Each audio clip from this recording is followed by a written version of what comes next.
On this week's episode, can Elvis hit a high note at the box office? Will Beavis and Butthead really do the universe? And will Melinda make Gerald eat some crow?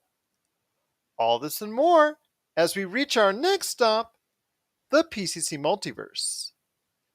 And we're back with another episode of the PCC Multiverse. This is Gerald Glassford from Pop Culture Cosmos, Game Source, Inside Sports Fantasy Football, and the Lakers Fast Break. We truly appreciate everyone out there listening to all of our shows. And if you can, please give us that 5-star review wherever you get your podcasts. Plus, if you can like, share, subscribe, follow, or anything that you could do to support us right here at Pop Culture Cosmos, where we're the #1 tabletop RPG streamer on Facebook. So please go ahead and support us today at Pop Culture Cosmos on Facebook, where we also cover the latest news and trends each and every day right there for you as well. The Lakers Fast Break, where we cover the latest news and trends in the NBA and the Los Angeles Lakers, Inside Sports Fantasy Football, Game Source, the great folks at Vampires and Vitae, our good friend Josh, who is commanding the ship known as Humanica Media, Wizards and Wine, Demolition Force, all the great things that we're a part of right here at the Pop Culture Cosmos. And if you could support all of that, it is sincerely appreciated. But it wouldn't be a PCC Multiverse without my good friend. She is someone who is going to enjoy watching me eat a little crow coming up here in a sec. It is my good friend. She is doing such an amazing job with all the tabletop RPG games that she's doing out there, including Wizards and Wine, the Vampires and Vitae. She's got even more coming up that she's going to explain to you as well. It is my good friend. It is. Well, I'm glad she's still my good friend, especially after I had to break the news to her from what I did last week. It is Melinda Barkhouse Ross. And Melinda, yes, before we get into anything in regards to Obi-Wan Kenobi, or Ms. Marvel, or Disney Plus, or the weekend box office, or Westworld Season 4, or Beavis and the Butthead doing the universe, or anything else for that matter, there is a little matter that I already mentioned on the Monday show, which I said I was going to go ahead and reiterate on this one, and that is I made a boo-boo, a journalistic boo-boo, which I really feel bad about because I didn't fully check my sources as I should have. And that Diablo 4, according to a press release officially from the folks at Blizzard, are going to go ahead, after all, when it comes out next year, going to release it out on Xbox platforms and also PC platforms. And yes, they are going to release it on 2 PlayStation platforms as well, including the 5 and the 4. That's what they said. That's what it's written down there on the site. I should have looked at that one instead of the other sites that I tried to go ahead and give some love to. Sorry, I would not do that again, or at least I'll try not to, but I atone for my mistakes. I have apologized off the air to you 500 million times. Yeah, it's like one message a day. I am so sorry about Diablo. And I am going to go ahead and do it here on the air. I'm going to eat some crow because I'm a man of my word. I said on the Monday show that I would eat some crow tonight. But since crow is pretty hard to find in today's day and age that's ready to go ahead and be eaten, I'll eat something close to it. A fellow bird in the whole pantheon of birds. I'm going to eat some turkey that hopefully everybody can picture out there in podcast land that actually looks like crow. So I am going to eat some crow. How about that? Sounds great. Okay. I will admit, Gerald, that it's like turkey. Weird that crow tastes like turkey and not chicken. Okay. But I will I'm admit, chewing on the air, which is really good podcasting, by the way. Yeah, it's so good. Yeah, it's the best broadcasting. But go ahead. Go ahead. I spent, after you told me about the error, I spent a lot of time watching trailers and gameplay clips and cutscene clips and all of that stuff that I had been purposely avoiding because my poor little heart was already broken. So I am all caught up. And my only question now is, when does the pre-order start? Well, they haven't made it available yet for pre-order. Again, they haven't even set a official date. The only Yeah. inference that you got was from Microsoft stating that the game was targeted. And in the video game industry, targeting and actually doing are two different things Yeah. with the way games get delayed these days, was for the next 12 months. They tried to focus on games that were going to be released within the next 12 months from their Xbox showcase last week. Right. And Diablo 4 was one of those that they're targeting. So I would probably say, if you put, again, I'm doing this like on the Lakers fast break, only saying proverbial. Please don't put a gun to my head for real life. But if you're putting a Right. proverbial gun to my head, probably going to say it's sometime around May or June as of now. Although we're here in Vegas, I would put even money on the game getting delayed till sometime late next year. I'm just going to say that right now. I mean, but they say 12 months as of now, but they haven't given an exact date on that. So pre-orders usually what these days, since we now live in a digital age, can be done what only now in 2-3 months in advance, and this pretty much does the trick. Back in the day, it used to be like 6 months to 9 months to a year. Sometimes we used to Yeah. pre-order those back in the day, but now you can pretty much do it within 6 to 8 weeks, and everything's cool on that. So there's been no definitive date given, but as of now, it said 12 months from now within that period of time. So Yeah.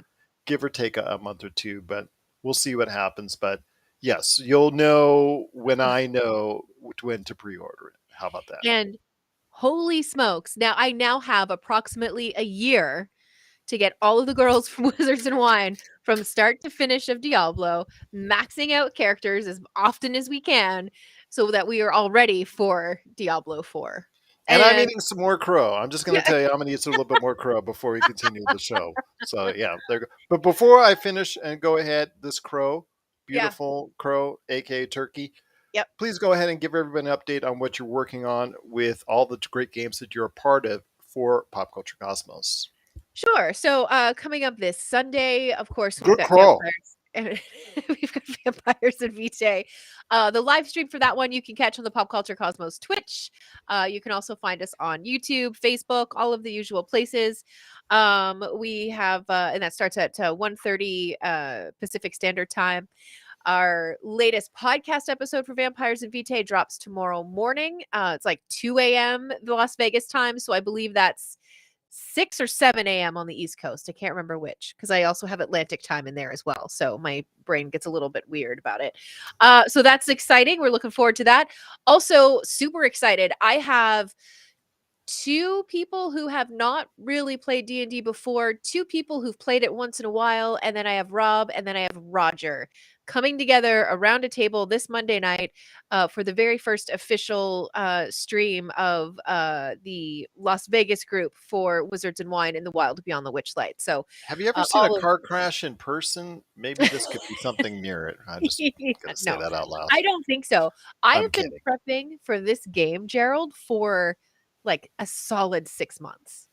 Okay. All If right. something goes wrong in this game, it's because I have had a complete and utter failure as a DM.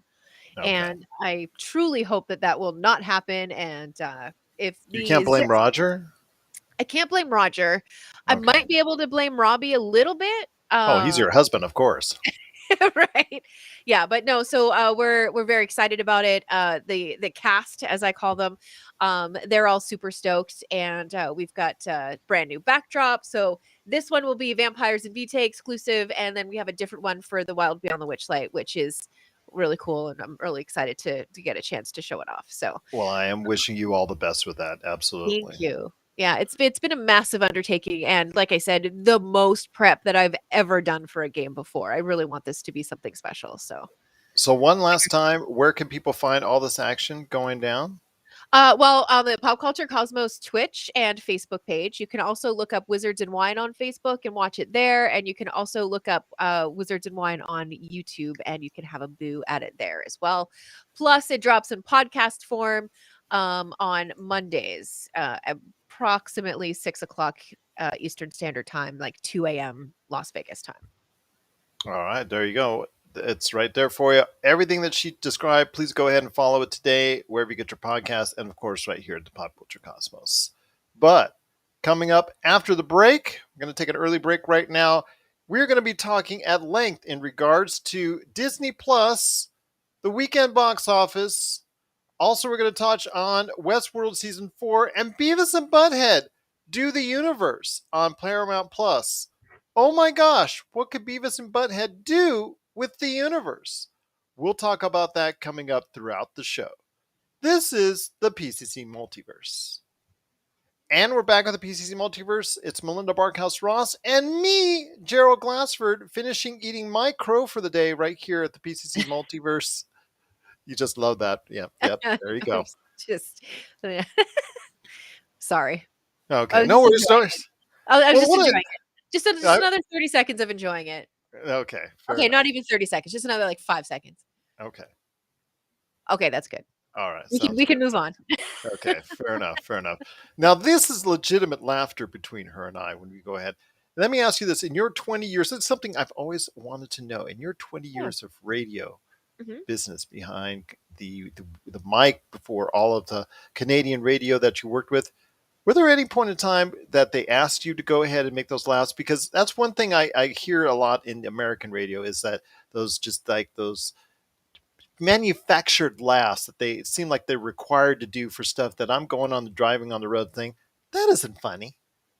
Yeah. So there's a I don't know if dichotomy is the correct word, but there is a role that usually falls on a female co-host. It's called the laugh track. And that's when your female co-host doesn't really contribute a whole lot to the show. She's just there to make the host of the show feel like he is a tried and true stand-up comedian. Well, That's her role in the show, is to just laugh. That's lame. Well, I mean, Yeah. that's a great. I mean, well, if they want that type of job and they get paid like buco bucks, I guess it's a good job if you get it. But Right. I don't think Yeah. that's really too fair. I mean, Yeah. you know, No. And it's a position, or I shouldn't say position. It's a role, I think, that I started to see go by the wayside before I left radio behind in Canada.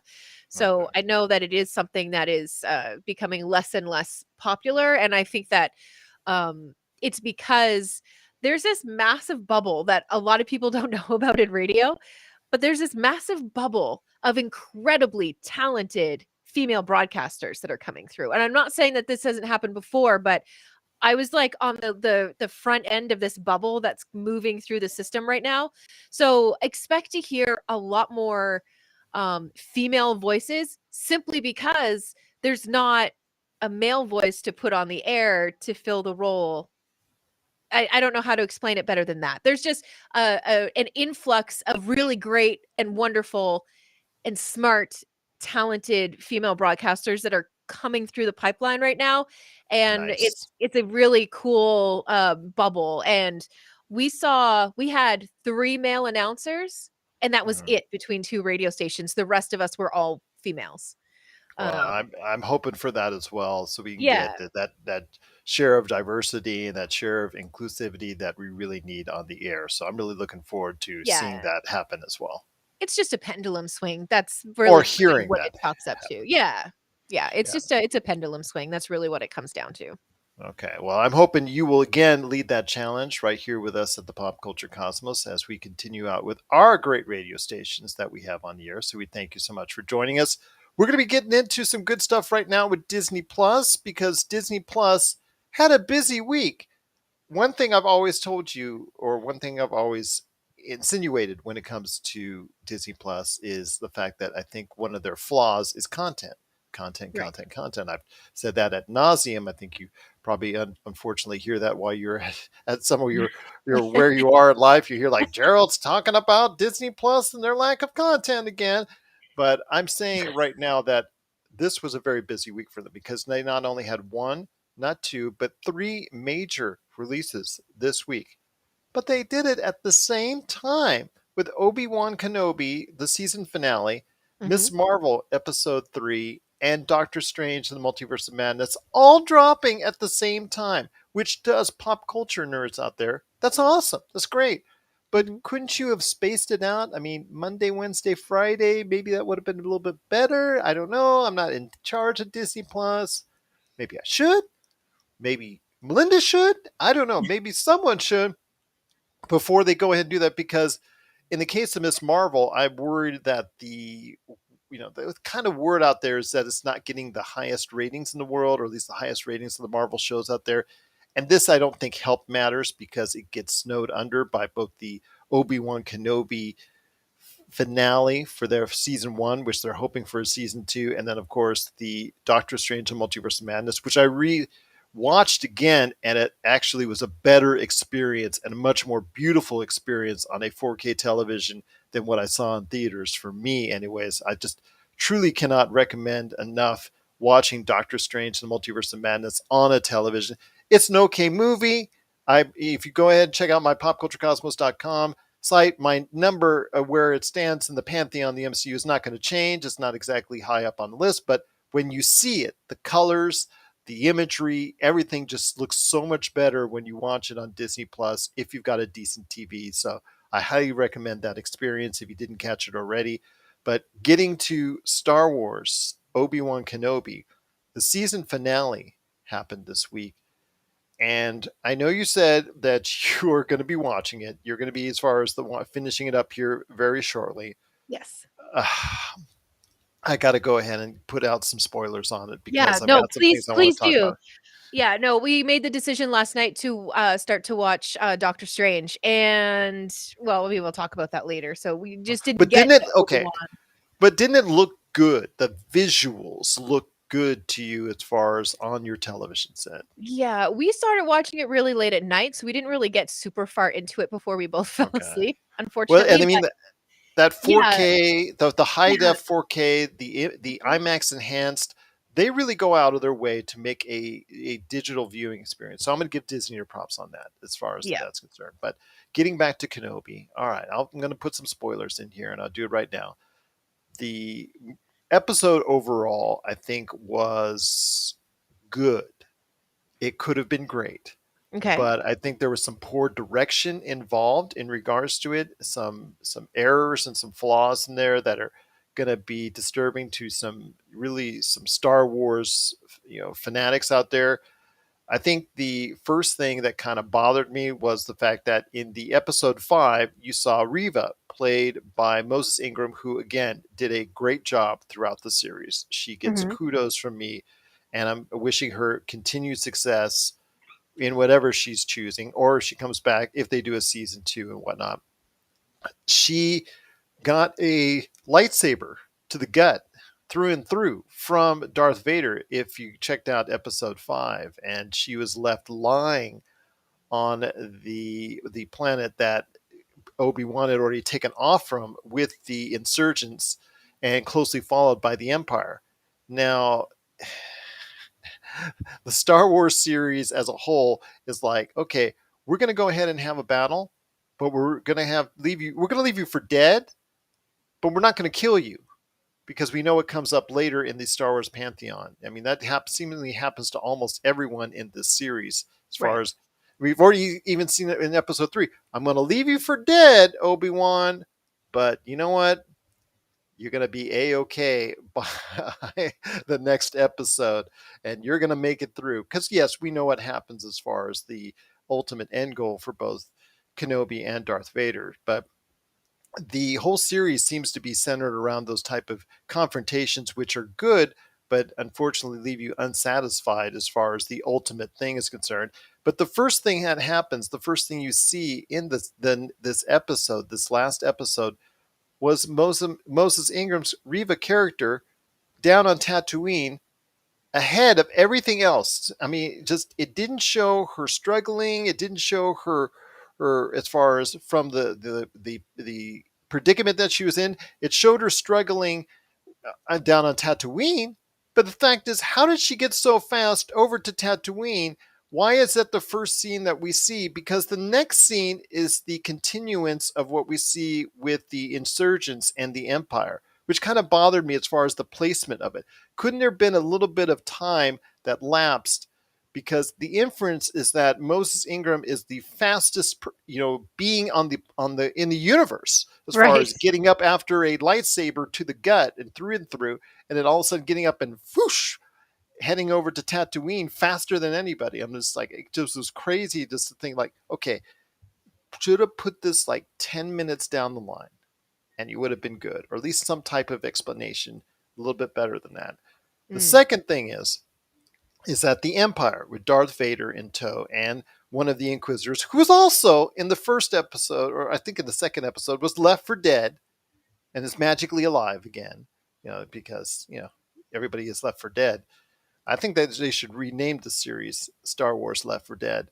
But anyways, Darth Vader, the Empire's pursuing the insurgents, the one ship, the insurgents, and they're laying a whole battery of cannons after it, and everything looks dark and meek for the insurgents in this one ship with Obi-Wan in it. And Obi-Wan is going like, you know what? I'm going to go ahead and distract him. I'm going to go ahead and get on the escape ship that they had as far as part of this big passenger ship, and I'm going to go ahead in a different direction. You guys go in another direction. And O'Shea Jackson, who did a great job, he just cannot say enough good things about his performance as well. O'Shea Jackson, he said, you know what? Okay, I will go ahead and lead these insurgents, and we'll go ahead in a different direction. So you see it going off in a different direction. You see Obi-Wan going off in a different direction. And the Empire is saying, okay, let's go after the insurgents. It's just one Jedi. Let's just go after the insurgents. They're causing a big problem that'll turn into the rebellion, that'll turn into the resistance, that'll turn into blah, blah, blah, blah, which you've seen over the course of all these movies. So as they're splitting up, of course, in all the rage, Darth Vader is obviously going to go for the one Mhm. Jedi. So he Mhm. tells the big command ship to go after the one. And my question to you is, if you were Darth Vader and you still had fighters on your command ship that you could actually easily get into and go ahead and go after Obi-Wan while your command ship goes after the insurgents, wouldn't you have done that instead? Why don't you just launch all of the fighters to follow the insurgents? Or And something then like you that. use your command ship to go after Obi-Wan. Either Because which way, right? I think it's pretty well established in the show that, it's a very singular quest for Vader to get a hold of Obi-Wan. So, a couple minutes later, after he made that decision, and Okay. the insurgents go one way and the command ship goes another, what does he say? Oh, get me my ship. So he gets a ship anyways, and he goes after Eh, Obi-Wan Kenobi anyways as they go to some deserted planet to go ahead and Gotcha. have their lightsaber battle that at the end of the day meant totally nothing because they both got after each other. They both had their mano y mano. They both had their, okay, I'm doing so well on you, throwing a whole bunch of rocks and boulders on you. I've collapsed everything on you. I've left you for dead. I'm sure you're dead. Oh wait, I'm alive. Okay, go ahead. I'll fight you again a little bit more just to go ahead and have that happen. The only thing in all this is that they actually were a point where Obi-Wan strikes Darth Vader, gets the Uh-huh. one up on him, Yeah. takes part of his helmet off, and they have a very emotional and poignant conversation, which is worth the entire episode in and of itself. So I will leave it at that. The other thing is that Riva, who again is supposed to be injured with a through and through. So, if you Right. got me, Melinda, with a through and through on a Uh-huh. lightsaber, I think I'm hurting. And she was actually dragging herself when she finally got to Tatooine, which was actually 30 seconds into the episode. She actually goes after she finds out at the end of episode 5 about Luke and the fact Yes. that Uncle Owen, on his farm, that he has Luke there. So he goes after said Luke, and he goes, with the full intention of her killing him. So that would get at Anakin, because Anakin, killing the son that Darth Vader, aka Anakin, never knew about it, would kind of make him mad. Would kind of be an ultimate revenge, right? Because if she couldn't match up against Darth Vader, do the next best thing, go Yeah. after the son. So okay, here's what happens there. they have she goes after Luke. They get to the farm. She gets to the farm. They set up as far as defense, and Luke actually, after in all the fighting that goes on, books on out. He just heads on out. He heads on out to the rocks and trying to get away from Reva, who is somehow rejuvenated from this through and through that she got in the last episode. And she's now running after Luke, which is just crazy. The fact that she was just dragging herself when she got to Tatooine, and now all of a sudden she's, fine as a daisy and just, going after Luke. Got to go get me Right. some Luke. Yeah, and So 0 time in the tank, so she couldn't have just eaten. absolutely. Yeah. Yeah, absolutely. So, okay, it gets to the point where they talk about excuse me, it gets to the point where there's a convenient fall by Luke. Somehow he's not familiar enough with the rocks that he's probably been around 100 times already in his young life, and he falls, and there's right in front of Reva, and Reva has the choice to kill him or not kill him, and we know what happens there as far as that's Right. concerned. We know what happens. So she ends up bringing him back. She said, she at the same time, Obi-Wan, after his confrontation with Darth Vader, which amounted to a whole bunch of nothing, Right. okay, got to Tatooine, and with Owen and Aunt Saru, they were just all sitting there amazed that Luke is still alive, that Reva spared him, and say, just think about what she now needs to do with her life. And I guess that's good. If we get a season 2, we're going to find out more of that. But yeah, it's just you saw so much opportunities to really make this the great episode. There are cameos involved, one of which I think was just basically telegraphed from episode 1, even though the individual that actually got the individual that showed up at the end of the episode said that he would never do TV work, or he said he was a film snob and wouldn't do TV work. And okay, I'm talking about Liam Neeson there. So he Uh-huh. did actually show up at the end of the episode. But Ian McDermott, as also at the end of the episode, talks to Darth Vader, tries to give him a good old fashioned pep talk, and also at the same time play mind games with him. Were you so? Are you still being influenced by your old master? And of course, we know the history on that one. So as it continues on, so overall, again, I thought outside of some poor direction at times, I thought this was an episode that, based off of one really emotionally bonding conversation, which Star Wars fans will absolutely love. Hmm. I really think this is an okay episode, but it could have been so much more. In fact, this series was like pretty good, but it could have done just a couple things here and a couple things there, and it could have really left you wanting more. It really leaves you wanting more. It could have really done so much more. It's still good. I still think I want to see a season 2, but I think again there should have been something more. Right.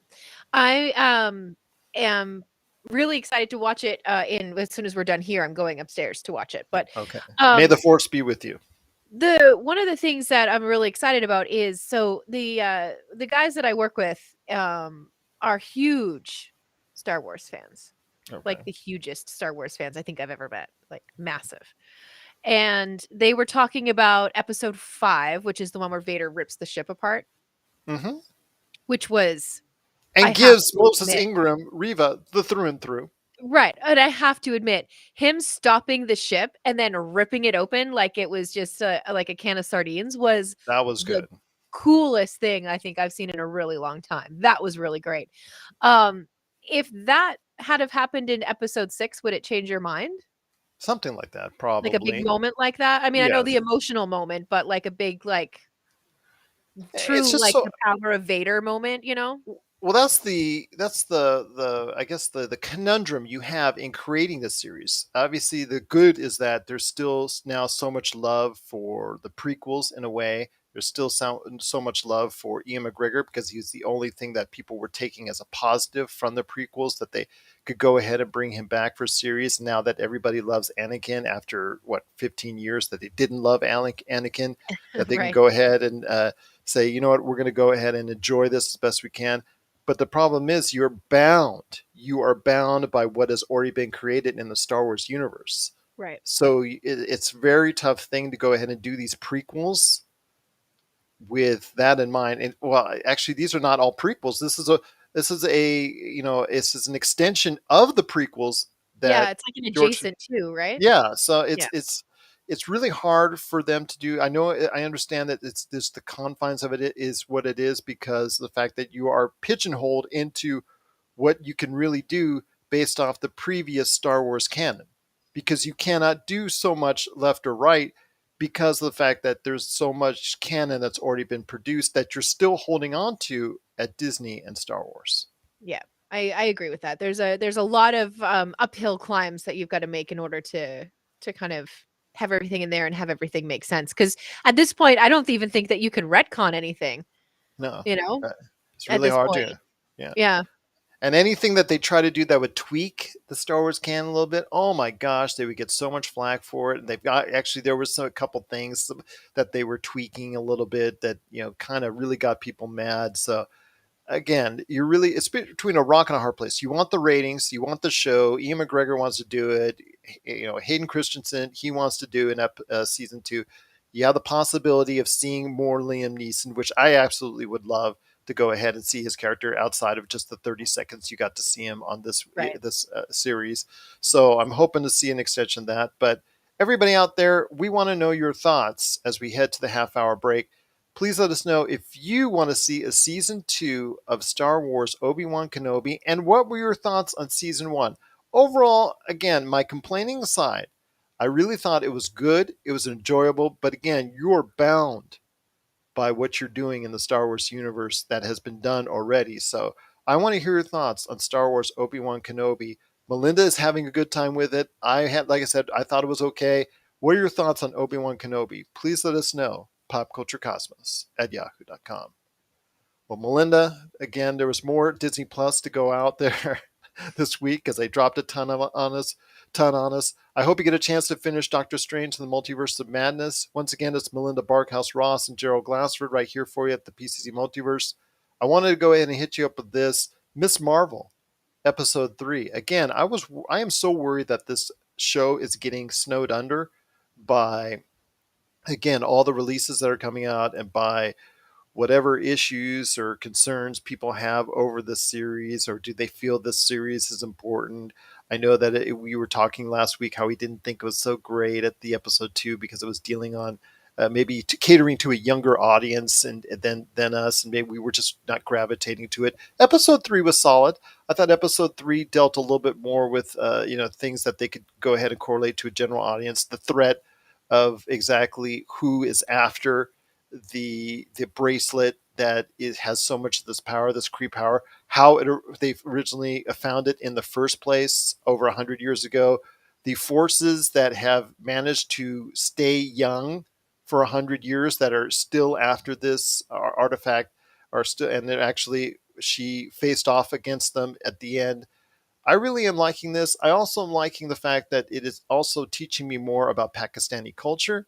I really Yeah. think that is something that I really am appreciating. Do they get a little bit off track with some other things sometimes? Yes. Do they go ahead and maybe stay a little bit longer on some one note things that they could go ahead and maybe go ahead and make it more attractive to a general audience by providing a little bit more action here and there? Yes. But overall, I'm having a pretty good time with it. Miss Marvel's been a solid watch for me. How's it been for you? I've enjoyed it. I really have. And I am also one of those people who is like, this is definitely for a bit of a younger audience, Hmm. to the point where I have a grandmother and grandson who come in every single Friday. They get a veggie pizza and a plain cheese pizza, and they have a sleepover at grandma's house on a Friday night, and they watch movies. Oh, that's I cool. turned I turned them on to Miss Marvel, and the next week, so they watched the first episode. They came back the next week, and the grandmother was like, "Thank you so much for that suggestion." I know that they're having an absolute blast watching it together. So, to say that it's not something that a lot of different types of people can enjoy, I think is selling the show a little bit short. In hindsight, that might have been a little bit too tough of a critique that I had for it. I haven't watched the third episode yet, obviously, because I watched Doctor Strange instead of my usual TV stuff last night, but I'm looking forward to sitting down and watching it. I think it's one of those shows that absolutely deserves some attention, and I think it absolutely deserves a chance. So if you're kind of on the fence about it, understand that it is about a teenager. Expect that Yes. kind of stuff, but expect a really great and entertaining show as well. I think it's great. I think it's a good solid watch. Again, I'm Yeah, having a decent time with it. Episode 2 was kind of a little bit of a bummer for me, but episode 3 kind of picked things up, especially near the end. yeah, Episode 1 I thought was really solid, and I thought again Marvel put a lot of effort into trying to make it appealing to a general audience based off of what I saw in episode 1. It was only episode 2 and they did a little bit more character building within the confines of these teenagers, is that where it sometimes loses people. But again, learning more about the Pakistani culture, learning more about Miss Marvel and that background as well. Hopefully, we will get to learn more. It's at the halfway point right now. It is 6 episodes long, so we're going to only be seeing 3 more episodes of Miss Marvel. I'm hoping people won't just treat her character as an afterthought once this is yeah, done. I hope that they will go ahead and understand that she's going to play a role in the future with the Young Avengers. She could play a major role in the Marvels, which is supposed to be the sequel to Captain Marvel. That when that comes out, whenever that comes out, I'm not even sure what that is, but she is going to play a role in that. So I'm hoping people will go ahead and give it a chance. I think they'll be glad they did. yeah. I agree. I think that people will be pretty happy about it too. What are your thoughts out there on Miss Marvel after episode 3 at the halfway point? Please let us know. Popculturecosmos at yahoo.com. Well, we're still much more to talk about on this week, my friend. And before we hit the 45-minute mark and the break therein, wanted to go ahead and talk about this weekend at the box office because we're in Vegas and the odds are all over the place right now on who will win the domestic box office. Worldwide, I think that there's still a lot of room for Top Gun Maverick and Jurassic World Dominion. I know a lot of people out there all around the world are catching up with those two flicks. Lightyear, I know it didn't get off to the greatest start. I know a lot of people are talking about how it disappointed at the box office for Pixar, and I was really saddened, especially because I have a contact at Pixar. Plus, I could tell the studio at Pixar was really not thrilled as far as seeing the disappointing results. But if it has a strong hold, it could actually still win the box office this time around, even though it didn't win last week for the domestic box office. So there's that. There is Jurassic World Dominion, like I said, and Top Gun Maverick, which many people are pointing to could upset the entire field because of how hold it is strong, how the strong hold is doing for that movie each and every week. So that could end up actually stealing the show here domestically for this weekend, which would be a big upset. But then you have also as well, outside of Jurassic World Dominion, Lightyear, and Top Gun Maverick, you have coming to theaters Elvis and Black Phone. And the Black Phone, before we get into Elvis, I really wanted to go ahead and start a little bit on that. I know you don't dig horror movies. I Yeah, it's know really you not my don't. bag, man. I know you don't dig horror movies. I I have way too understand. much of an imagination. I watch a horror movie, and then for like the next 3 years, any small creak or groan or thing that happens in the house is, uh oh. Yeah, but I'm hearing that this has got some decent reviews. It got some decent interest in it. It got some really good press, really good momentum when they showcased it for the first time here in Las Vegas a month ago in advance because of what went on with CinemaCon. Roger is saying Black Phone looks amazing. Roger, I think it looks really good as a horror movie. It is very disturbed. It is very demented. But the reason why I'm mentioning it so much is the fact that it is continuing the success story and the renaissance of one Ethan Hawke. Even though he actually hasn't had much of a down period of time, Ethan Hawke, though, is getting a lot of acclaim and notice for what he's doing here, what he did in The Northman earlier this year, as we talked about that movie, and that didn't quite do well in theaters, but has gotten actually a lot of critical acclaim. And of course, what he did in Moon Knight as the bad Mm, guy there. So he was so he, good. yeah, Mm. absolutely. Just a really big part of what made Moon Knight kind of successful in my eyes as well. But I really think that people need to go ahead, if you're a horror aficionado and want to go ahead and support maybe possibly what I think is a good horror movie, go ahead and check out the Black Phone this weekend at the box office. I don't think it'll be number one. I think it might be number 5 or 6 out of this group, but you know what? Again, a solid 15 to 20 million. It doesn't need to do that big of a return in order to make a profit because these low horror, but low money, low cost horror movies usually don't have to. Psychological thriller more than horror to me is what Roger's saying. So yeah, let's go ahead and do a little bit. Let's talk. Let's go ahead and give it a psychological thriller more than that. But I think that also is being classified under the horror as far as the imagery is concerned to people. But Roger, I think Melinda would be scared anyways, either which way. So we'll just leave it at that. I will say though that the big money right now, as far as what if or if not it will actually succeed this weekend, is Elvis. Now has got a little bit more budget tacked onto it. It has the high acclaim of having Tom Hanks in it, playing Colonel Tom Parker. And of course, it has Austin Butler that they're just pushing out there as Elvis. All the ads have had nothing but him, not Tom Hanks in it, which actually surprised me a lot. They've had very little shown off as far as Tom Hanks is concerned. So, my question to you is Elvis in 2022, this biopic, nobody seems to have a real good feel as far as where it will land as far as the success of the movie. What are your thoughts on this? Because the type of audience, I'm thinking it's going to skew older, and we saw with Downton Abbey that there is an audience returning that's an older age. But is this enough to support a movie like this that people in Hollywood may have some high hopes on? Yeah, and that's the conundrum that I also find myself in. I know I don't want to say I know a lot about Elvis because that's probably not accurate, but I know a lot about Elvis's music. Mhm. And that's only because Elvis was to my mom what Prince is to me. Do And you know what I mean? well, Like you're wearing a purple rain shirt, so that kind of gives it away. so he was like her I this might be a little bit of a kind of a crude way to put it, but like mom was a ride or die for Elvis. He could do no wrong in her eyes. And because of that, I grew up knowing who Elvis was and I'm very familiar with his music and all of that kind of stuff. But I don't know that that has been passed down to the next. Do you know what I mean? Like I don't know that people in their 20s are interested in Elvis, Well, when the especially a Beatles get biopic. well, when the Beatles Get Back came on Disney Plus, I know a lot of people were interested at first.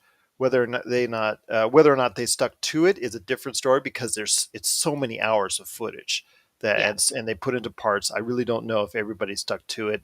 I really think it's definitely worth watching, but the younger audiences, I'm not really sure gravitated towards it because of the fact that the Beatles are 50 years ago as far as when they were relevant and when they were performing. And Yeah. that's something I think a lot of people have to put in perspective there with Elvis as well, is that 50 years ago Elvis was relevant. 50 years now in the future in 2022, things are a little bit different.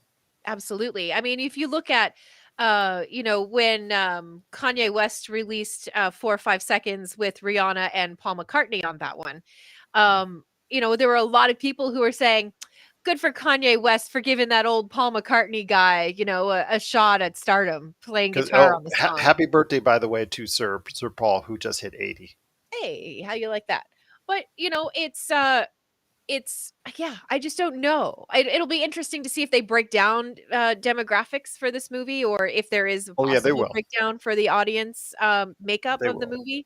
I assume it's gonna skew older, like my Yeah. age and up. Um, Maybe like 35 plus, maybe. But I think that you're gonna be hard pressed to see, folks under 30 That's in the theater for that one. that's okay. I You can say my age and older. That's okay. You can go ahead No, with it. I'm right there. I'm a for so, Okay. All right. Well, I'm a I 50. I'm yeah, Yeah. we're both Gen X. We've both been Yeah, forgotten. We both understand. pretty much as well. But not forgotten by Roger, though, because he did Yeah, want to say that it was funny that a vampire would be scared of a horror movie. So he just it's wanted true, to note especially that. especially Esther because she's a little ooh. Yes, that's true. And he said there are probably a lot of young people today who don't even really know who he is, which I agree as well, because I know my daughters have had to ask me before when when there's a song on the radio of his that why are people getting it up in arms? Who is this Elvis guy? So I've had to explain it to them as well. So when you tell them the king of rock and roll, they just don't get it. So, and I understand that because, Yeah. everything over the course of time loses even just a little bit of luster. And sometimes it takes longer with some things, sometimes it takes shorter with others. So I really think right now that it's got a challenge here at the box office coming up this weekend. But it is Elvis. This biopic is ready to hit theaters here around the world and especially here in the US. So if you have thoughts on who might win the box office this weekend, I think that it probably, or maybe, I'm gonna go on a limb and say Top Gun Maverick. I'm gonna say the hold is gonna be strong enough that people want to go ahead and check out Top Gun Maverick, and it's gonna eke out a win over Lightyear and Jurassic World Dominion, with unfortunately Elvis maybe dropping a fourth just because of what Melinda was talking about with the age factor, and is counting on an age factor to go in there and check this out that may not be willing to go ahead and check it out. But we'll see what happens. But what are your thoughts out there on Elvis, Black Phone, and what's going on this weekend? We would be just so appreciative of all your thoughts. Pop Culture Cosmos, wherever you get your social media, and of course, popculturecosmos at yahoo.com. My friend, before we head on out, and Yeah. I might use some more crow, you never know. Oh But before gosh. we head on out, Beavis and Butthead. Right. They're going to do the universe. Actually, they're doing the universe right now because it is Beavis and Butthead Do the Universe that dropped this week on Paramount Plus. And your thoughts on this? I know my good friend Mr. Jamie Monroy, he had some thoughts that I often play on a promo that we do, that we actually share from time to time, talking about if, and just same thing that we talked about with Elvis. Is this going to still remain relevant? Is Beavis and Butthead still going to be relevant 25 years later after they reached the height of their success? I know they came back in 2011 with a series of short series. They tried to go ahead and reach into that nostalgia then. Really didn't click. The reviews are pretty solid, and Paramount Plus promoting it as a movie might actually be able to get it done as far as Beavis and Butthead maybe being popular with the kids once again. So what I'm hearing is Beavis and Butthead are going through their midlife crisis. So, well, there's still somehow they get transported into now because they Uh-huh. learn more about our universe, our how should I say, our time. Smartphones. There's a gag in there that they keep on doing with smartphones and learning how Right. to use that, and obviously it doing an epic fail after that. So I don't want to put too much into there, put too many spoilers into there. So with Beavis and Butthead, though, it is something that I think people need to go ahead and understand that this was something that reached a level I don't even maybe The Simpsons and South Park have reached, but they were really just killing it for MTV at the time of their height, at the height of their success.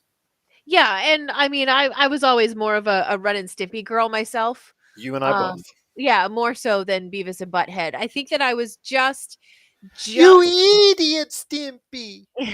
right. And the episode with Mr. Stinky, oh my gosh. I I mean, will tell you this before we kidding go and me? continue. Ren and Stimpy. There's actually a Mad Dog Hoek and Killer Cadogan wrestling episode that they did, Uh-huh. and I literally lost everything. I lost my eye. Tears coming down my eyes. I actually think I might have just went in my pants because it was just so funny. I have it's probably my one of my top three laughter moments is when I saw that episode. I really just the gags in that episode was just truly just so funny. But yeah, Right. actually go. Uh, I actually told you I got a shirt of that. I actually yeah. got a shirt of Ren Stimpy, and I wore it for so many years and so many times that it actually became such a holy shirt. And I'm not talking about any religion type shirt. It actually became a full of holes because it just the fabric couldn't get actually just stay with it in the wash, and it just became a big joke with my family because it just got to the point where it was looking like a 70s disco shirt with all the holes in it. Robbie has been in and out of the door twice since we started talking about Beavis and Butthead. He is dying to talk about it. Do you want to pop him on for a second? Yeah, pop on for a second. So the significant other for Melinda Barkhouse Ross. Robbie Ross is joining the show. You can catch what he's doing with Vampires and Vitae, and also as well everything that he's doing for Pop Culture Cosmos. Robbie, good to have you here, my friend. Good to Oh, have you here. Sit right in here. that's fair enough. Have Well, my chair. I mean, can I start with I need some TP?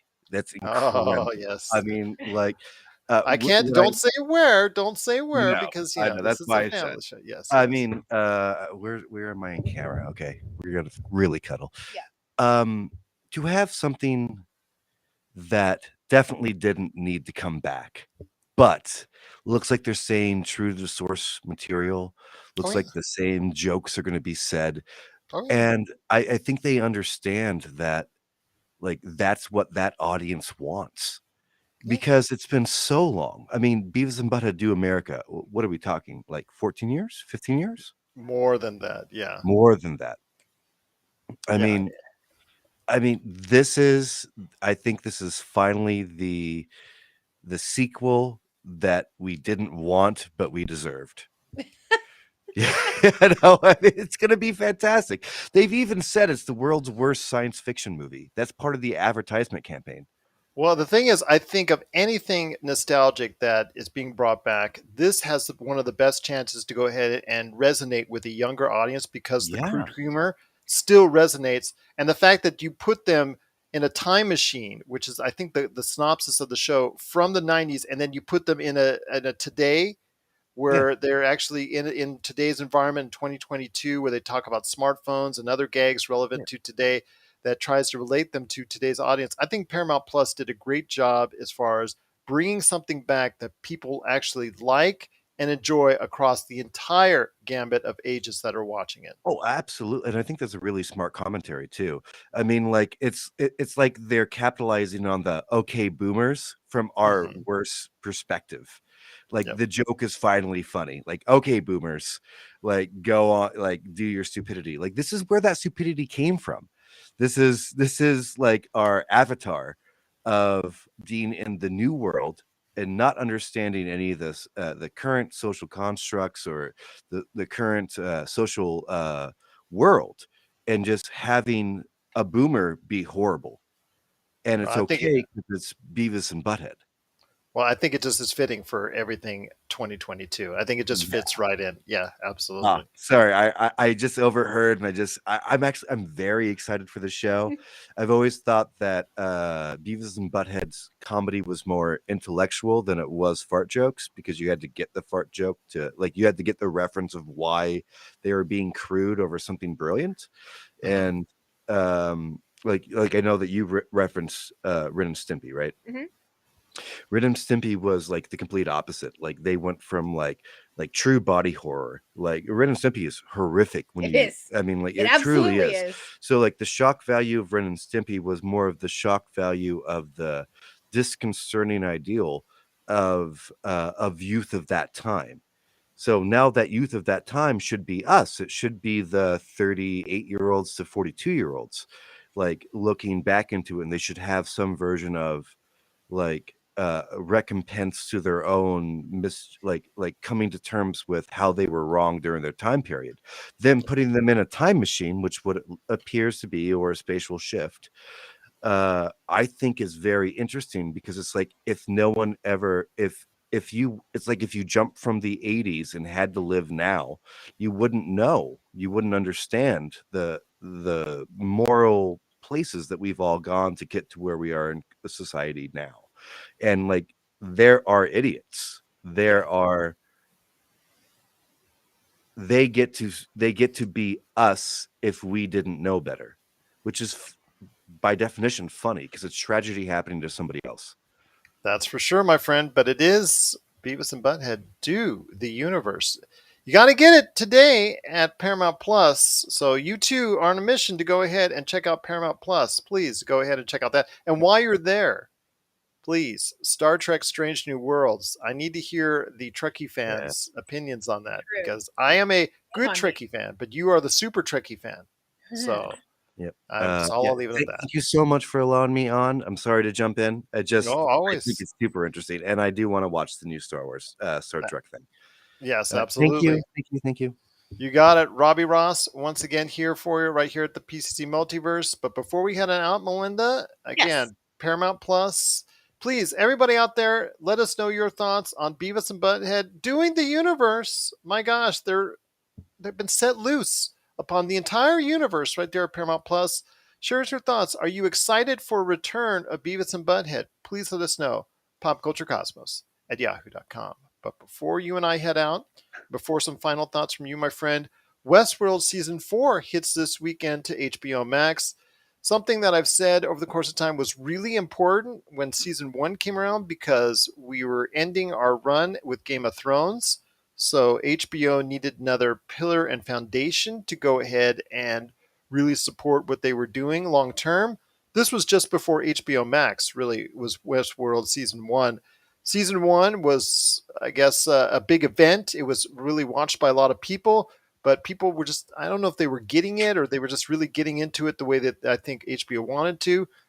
3 seasons have passed as we go into Season 4 with HBO Max now a major part of what is driving HBO, not just the channel itself. And Westworld is no longer, with all the great content that they produced over the past 18 months that they put out there on HBO Max, the main cog that has to drive this engine for HBO. So I want to hear your thoughts. Could we be seeing the final episodes for Westworld Season 4? If that was the case, wouldn't we have heard by now? Not necessarily. It's based off ratings, so whatever the ratings are for both HBO and HBO Max, ultimately that will decide whether or not Westworld will end its run after this season. Yeah, I suppose. But I honestly, I don't think this is going to be the last season for that show. I think that the fans of the show are the diehard fans that every show wants to get.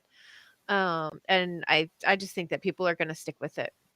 Well, a lot of people haven't stuck with it. I, for one, I stuck. I think I went through halfway through season 2, and once they started leaving the park itself, it became it just became something completely different. And I'm not Sure. sure I'm with it. I watched a couple episodes of season 3, and it hasn't been able to enthrall me and keep me going watching it all the way through.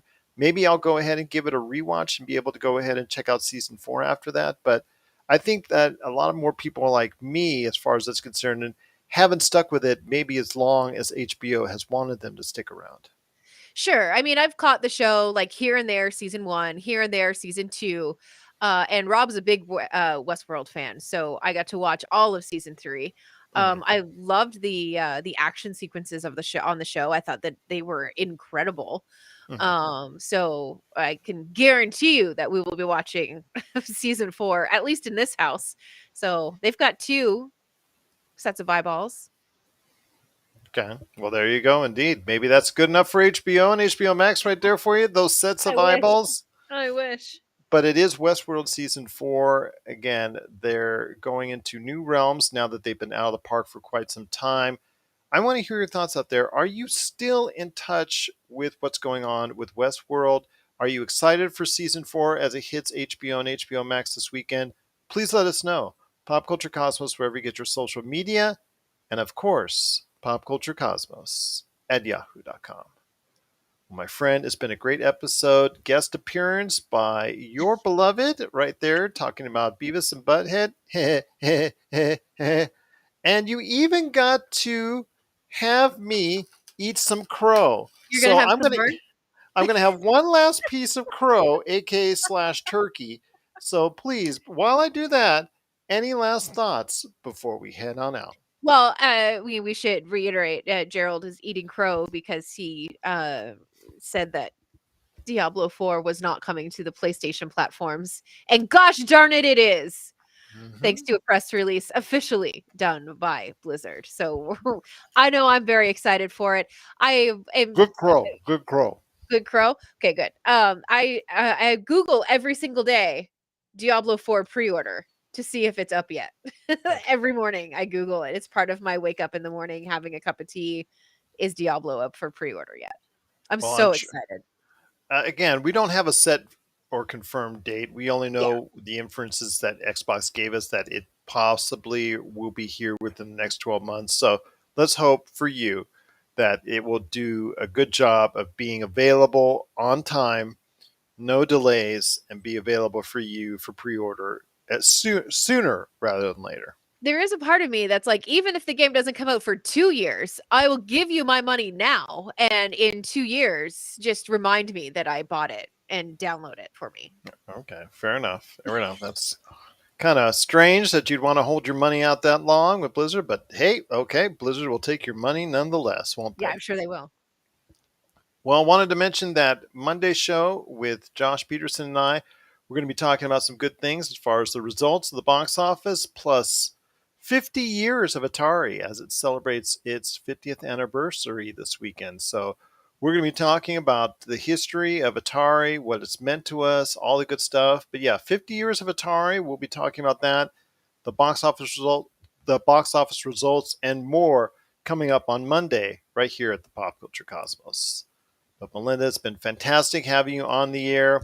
That crow certainly tasted good. But any more thoughts before we head on out? I mean, any updates you want to go ahead and leave us with as far as what you're doing? Yeah, I mean, like I said, we've got the first, stream of people around the table for Wizards and Wine coming up on Monday night. That's going to start at 7:30 Pacific Standard Time. Roger is going to be part of it. You hear him as a DM on Demolition Force. Robbie, who made his guest appearance, he's part of the show as well. We're very, very excited about it. I think that we're just going to start having at least a blow up mattress in the house for Roger, because he just comes to our house all the time and plays games. Well, So he just said he still has an Atari 2600. So we'll see you yeah. there. So he could bring that over. We could set him up a little TV. We can make him his own little room. It will be wonderful. But no, we're very excited for Monday night. I've been putting a ton of work into it, and I know everybody who's part of the project is super excited and can't wait to get started and get things rolling.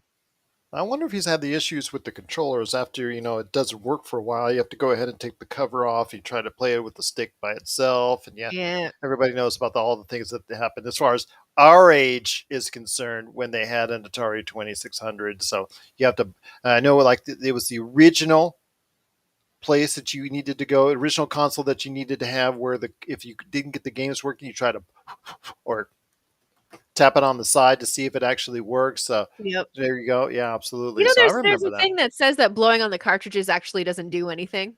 No, yeah, I've actually understood that as well. But Huh. it's just for yourself. You just do it for yourself. Just do it for yourself. I actually also used to use the trigger, the reset button, just turn like 15,000 times until it actually got to work. So Right. Oh, well, I don't understand. If blowing in the cartridges never worked, then why did the cartridges always work after I blew on it? I don't. Excuse me. yeah, yeah, exactly. So. But well, it's been a great episode. Roger says he knows how to repair it. He said that was more Nintendo. Well, yeah, it was more Nintendo, but if you saw me in the early 80s with my 2600, you'd probably say a little bit different. And then again, maybe I was still eating a little bit crow then too. I picture you with like a flock of seagulls hair. Did you have flock of seagulls hair in the No, 80s? no, no. I ran, pardon the pun, away from the flock of seagulls hair. I did have a Frankie Goes to Hollywood shirt that I liked a lot. That's what I was Naturally. wearing around that time. Yeah. But yeah, no, just had a full red hair mush on top of my head that, again, I did the mullet. I will say that. So, Oh, you know yes. what? I did a permed mullet, so Okay. I feel All your pain right. on that one.